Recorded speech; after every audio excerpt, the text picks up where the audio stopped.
ఈ వీడియోని చూస్తున్న వాళ్ళందరూ జై శ్రీరామ్ అని కామెంట్ చేయండి. డిసెంబర్ 30వ తేదీ మంగళవారం రోజు ముక్కోటి ఏకాదశి పండుగ వచ్చింది. ముక్కోటి ఏకాదశి చాలా శక్తివంతమైందండి. ఈ ముక్కోటి ఏకాదశి రోజున పూజ చేయడం వల్ల అష్టైశ్వర్యాలు సుఖ సంతోషాలతో జీవించవచ్చు.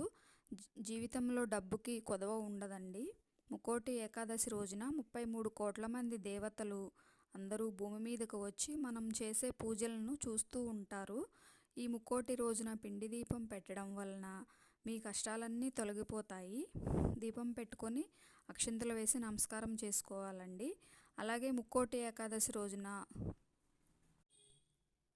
తులసి మొక్కకు 5 ప్రదక్షిణములు చేసి మొదట్లో పాలు పోయడం వల్ల చాలా మంచి ఫలితం దక్కుతుందండి. పూజ చేసుకుంటూ గోవిందనామాలు చదువుకోవడం వల్ల చాలా మంచి ఫలితం దక్కుతుందండి. నైవేద్యంగా స్వామివారికి బెల్లం పానకం పెట్టుకోవచ్చండి. ఇంకా అలాగే గోమాతకు పూజ చేయటం వల్ల కూడా ఈ ముక్కోటి ఏకాదశి రోజున చాలా మంచి ఫలితం దక్కుతుందండి.